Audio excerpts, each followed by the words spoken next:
Hello everybody, so today we're going to be watching episode 2 of Avatar The Last Airbender. I just finished watching the first episode. Obviously I'm wearing the same clothes, I didn't feel like changing them out and trying to trick you guys. I'm just going to be like, yeah, just decided to watch them back to back. Why not? I had such a good time with the first one, might as well continue on with the second one. Here we are.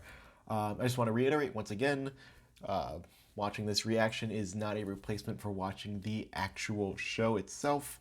Please support the original creators by watching the show in a legal format. I don't know if I said that last time, but please support the show in a legal manner. If you have a Netflix account, great. Catch it on TV. Do they still even run this? I don't know. Try and watch this legally if you can. Then come back and see my reaction. Form your own opinion first. Enjoy the show as the creators intended. Then come here and you can watch it along with me, or at least parts of it, because I'm not going to just upload the whole thing. You know, I don't want to get in trouble. I just want to show the parts of this that I respond to. So, without further ado, let's just get right into it. Only the Avatar. Even this shortened version of the intro is so effective in creating this epic. And my brother and I discovered the new Avatar, an airbender named Aang. It even adds more to it. I forgot about this part. He has a lot to learn before he's ready to save anyone. You shouldn't have gone on that ship. Now we could all be in danger. I do like that they're having them separate, you know, keeping the two that are on each other's side away from everyone else who is, you know, against them. Wow, I haven't cleaned my room in 100 years. Look how that's like the first thing to come to his mind. It was nice meeting everyone. It's kind of amazing how he's connected with all of these villagers in such a short amount of time. The village. This is like the worst possible place they could attack. It's just surrounded by ice. Appa, wait here. Yeah, he's not gonna go anywhere. Yo, I forgot about that mask. It does look good on him though, I will say. I remember Zuko. Yeah, the helmet. Yeah, I do like the editing, cutting back and forth between the two of them, just sort of suiting up. Does create this rivalry feel between the two of them. Oh my god. Holy shit. Oh, that could have been a lot worse. But I do, damn. Yeah, I do think that just having this ship just sort of take over all of their defenses without even having anyone to, you know, anyone needing to come out, just kind of shows just how powerful these guys are. Just even look at this shot, just as it pans up. They do feel just very imposing just through the camera work and, you know, just how big and overpowering and towering and how they tower over everyone else. Even this shot. Yeah. Again, sound effects are great. Hey. The penguin sledding is important to the show. Oh, there he goes. Even the way that Aang uses his, how he just used his, you know, air powers, very much more, you know, defense than offense. Again, defense. Yeah, you're gonna have to move. You're gonna, don't stand in their way. Yeah, I knew we were gonna have this moment between the, yeah. That's really well done. Damn. Even this looks a lot colder now. Just visually, just feels more hopeless. Katara, are you gonna talk all day or are you coming with me? It's been so long since I've had hope, but you brought it back to life, my little waterbender.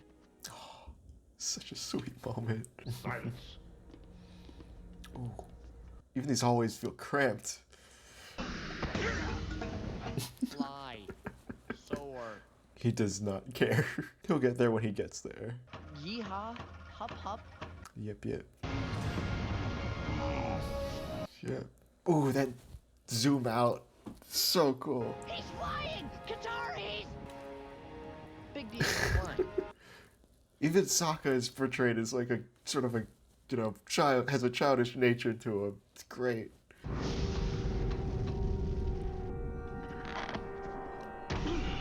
That was pretty cool. That was cool. Oh, just leave him be. Just leave him be. Yeah. My staff. Oh, but yeah. Again, Aang is just going all defense. Except for that moment. And this one. Appa! I just love the music for that moment. Sounded so hopeful. Holy crap. Oh my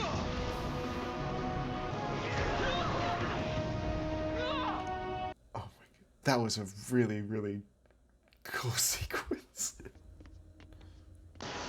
Yeah. I was like, the way this is framed, this is something's at the end. Oh! Yeah, it brought that back. Oh, because it's so cold, right? Because Hurry up, son! oh, that makes a lot of sense.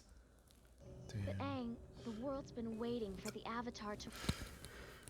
I love this lighting and just how grand it feels as he's learning what his destiny is and what his arc is going to be for the show. Sort of like an enlightening moment for him. But before I learn waterbending, we have some serious business to attend to. What's there? Here, we'll ride the hopping llamas. Then way over here, we'll surf on the backs of giant koi fish. These are very important. Again, directed by Dave Filoni. I had no idea he was working on this show at all. That's, pleasant surprise. But I do think that the second episode pairs really, really nicely with the first, the pilot as well.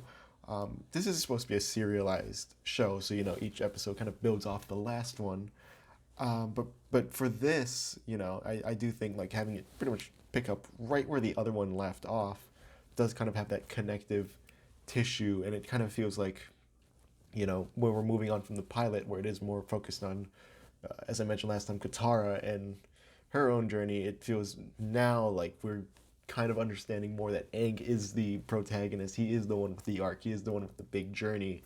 Because this is the first episode where it really feels like he is the protagonist. He's the one with the arc at the end, where he's learning about what his destiny is as the Avatar, and he kind of rejects that before he kind of reluctantly agrees to it when he learns he can, do this with his friends. He doesn't have to do this alone.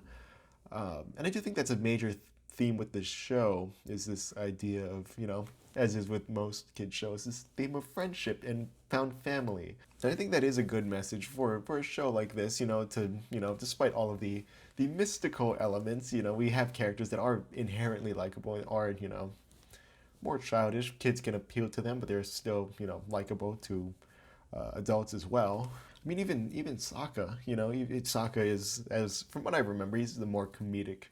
He's a comedic relief of the show, and the way they handled him early on in this episode, he is kind of more of a jerk. But that does make him that makes his redemption towards the second half of the episode way more satisfying. He's not a jerk. He's not a jerk because he just wants to be, but he does have his own reasons to, and they do make sense for, just to some extent at least. And also, I just want to, once again, geek out over I know this is an animated show, but still the camera work and how they, frame everything, just to give the Fire Nation, like, their own sort of imposing vibe over the village that they, that they attack. It's just that the scale of their worship over the village itself it's mind-bogglingly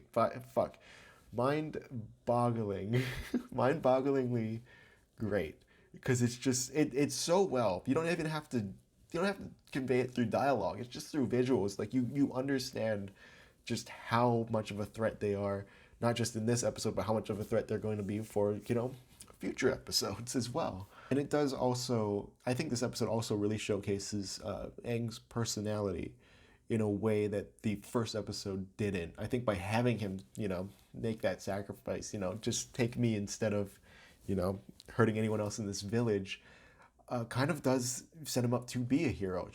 It shows us as the audience, like, he does have these qualities, these sort of selfless qualities that make us believe that, even though he is a kid, he can accomplish what he is, being tasked to do. It makes his journey feel believable, we think that he can do it because of that that I don't want to call it a small moment, but because of that moment in the show. It sort of sets up his character for the series going on. And I think that's the best part of this whole show. I think it's the writing. I think this is a very, very well written show. And yeah, for a half hour, serialized kids show, it is written pretty much near perfection. I think this is a fantastic show so far. I can't wait to watch the rest of it. And yeah, that's about it for episode 2. Yeah, let me know you guys' thoughts in the comments down below. I look forward to watching the rest of this series with you. And yeah, see you guys in the next one. Bye.